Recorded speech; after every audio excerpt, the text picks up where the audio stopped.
Hello everybody and welcome back to another watercolor tutorial. Today we are painting a broccoli and this is inspired by siscawungu. It was basically just a picture of a tutorial, like where it has step 1, 2, 3, 4. So I'm going to attempt to do this based on just this one picture. I thought we'd try something a little bit different from landscapes and other, still life things that I paint. So let's just give this a go. So what I've done here is sketched out my broccoli, and you're welcome to do this. In fact, I encourage you to do this because freehanding it would be a little bit of a challenge because we're working with so many layers. So I am just wetting my paintbrush and green is coming out of it, which is indicative of my lack of cleaning from the previous time I painted. Not good and not recommended. But luckily we're using exclusively green in this tutorial. So I'm taking like a lime color and just filling in this top portion with that lime color of green.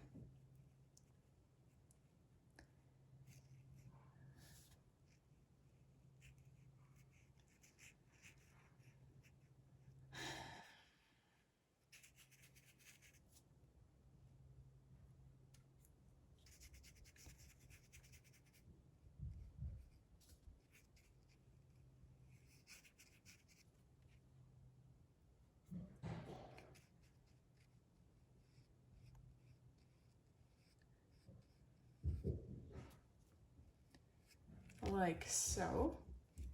And then while this is all still wet, so you might have to work quickly based on whatever kind of paper you have. I'm just kind of going over it again just to re-wet it.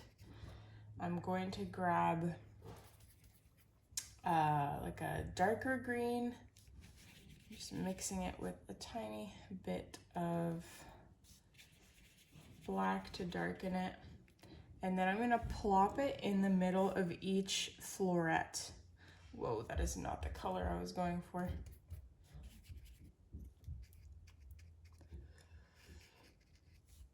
So that's why I created like the little floret sections with pencil, because it was gonna be way easier to paint this quickly and easily if I already had sort of a guide of where my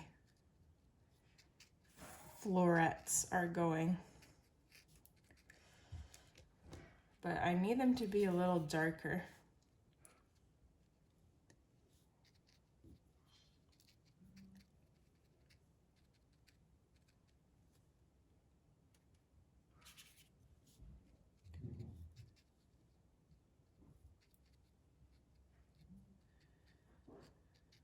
So I'm just disclaiming that my husband and my toddler are playing on the other side of this wall. I'm in the office, they're in the living room, and so there is probably going to be noise, and I'm just prefacing with that because I had someone comment in a previous video,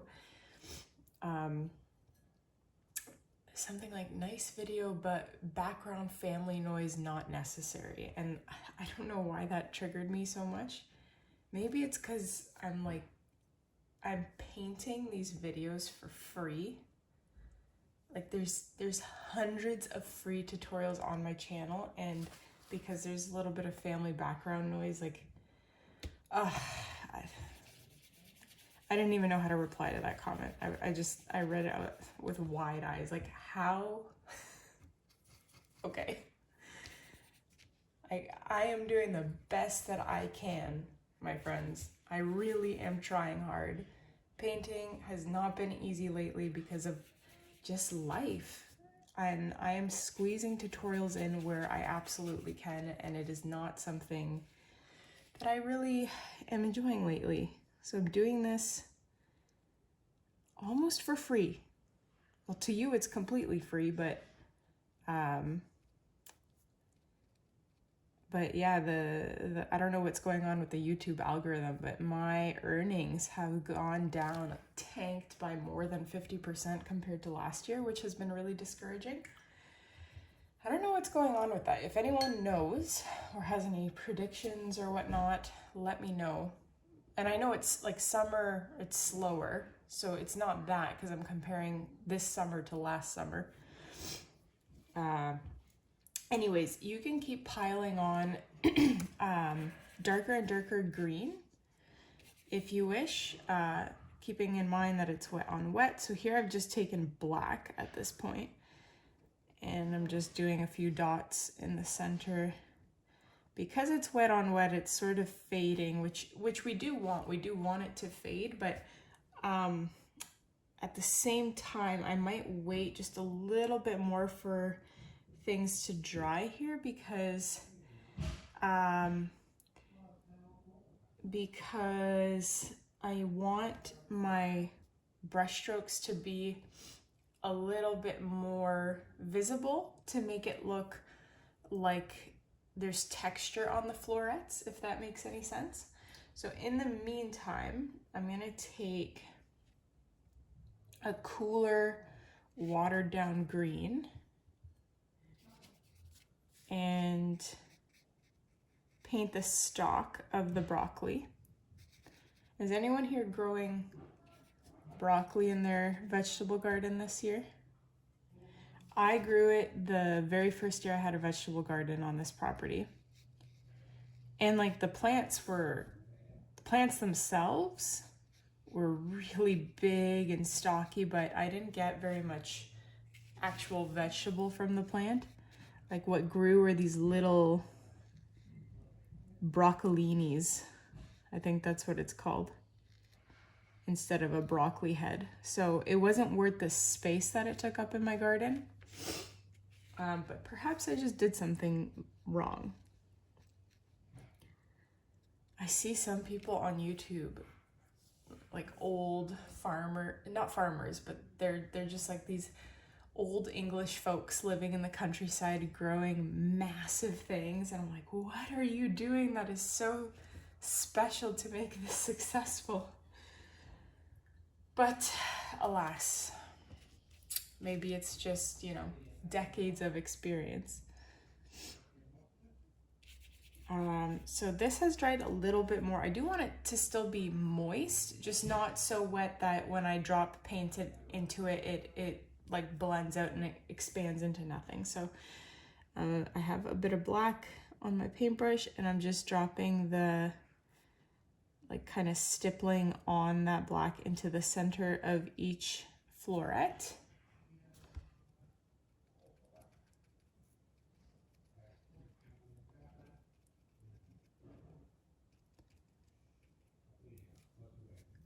Perhaps the black was a bit overkill. Probably should have just went in with like a green, like a dark green. So I'm gonna go over it with a green now and hope that the black mixes with the green and hides the intense black that I put on there. I don't want this to look like some neon fever dream. It just reminds me of something my husband said the other day. Oh. Okay. While this is drying, because we still have to do something on the floret head part, but while that is drying, because I need it to be completely dry, we're gonna work on the stalk. So this is gonna be wet on dry. So you want the first layer of your stalk to be dry, which I think mine is. And we're gonna take a darker green. I just mixed a little bit of black into mine. And we're gonna paint, I guess you could say, the shadowy bits to make it look like there's individual stalks, or I don't know what they're called.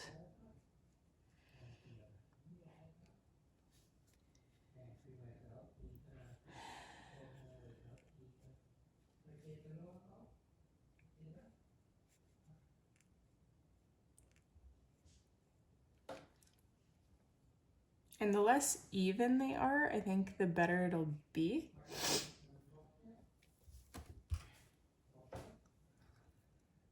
I might do another layer just inside, or just take a little bit, like mix a bit more black in there, just so I could do the center really nicely.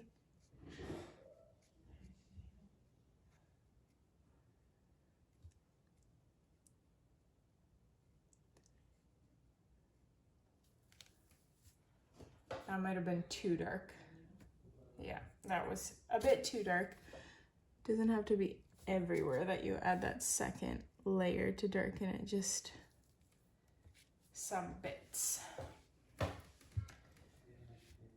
Okay, I'm gonna take a blow dryer to this section so that this dries quicker so we can finish this up.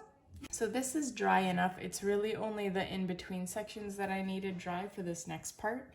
So I'm taking green and black mixed together for this next step, and probably the last step. And I want to fill in each section in between each floret with a bit of darkness, but you really don't want to overdo this, because when I think about an actual broccoli, I don't actually recall seeing these darker bits because the florets are so close together. But I'm following this visual step-by-step tutorial. And it doesn't have to be in every single section too, like use your judgment.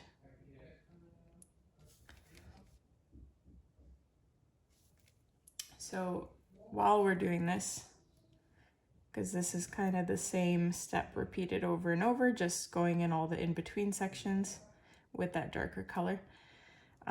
There's this YouTuber I watch, and her videos are so, how do I say it? Like, they're very ASMR to watch, because she has this very calm and kind personality. And it's just like random, like, it's not a vlog. She doesn't really vlog because it's more intentional where she sits down and films something. But for instance, the other video was her preparing for her child's 3rd birthday. And so she's just like pumping balloons and saying, oh, I printed all these photos out that I'm going to make into an album for the child, and gave me a lot of good ideas, because our daughter is turning 2 in a month, and we are not really big on birthdays in general. Like, my husband and I, for our birthdays, we don't make them a big deal. We don't really do gifts, and it's just a very regular day, other than maybe a nice meal and cake. And I'm trying to make it a big deal for the sake of my daughter, because I want her to have a little bit of excitement or something to look forward to, because I remember how excited I was for my birthday.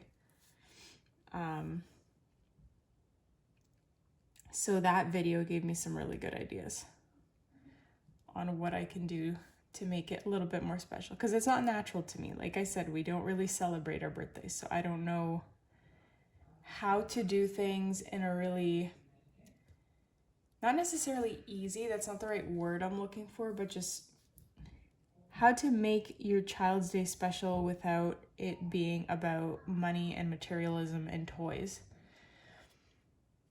And so I got some really, really good ideas from that video.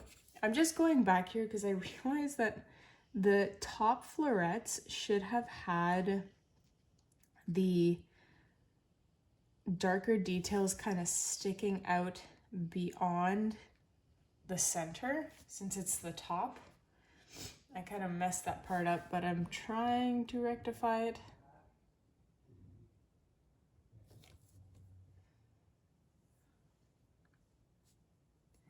Anyway, I think that isn't too bad for a first time broccoli. Kudos to this person who had this 4-step tutorial. I think she did a great job for how this came out. So thank you very much for watching this one, my friends. I hope you enjoyed it. Don't forget to hit like, subscribe, comment, and I will see you in the next tutorial.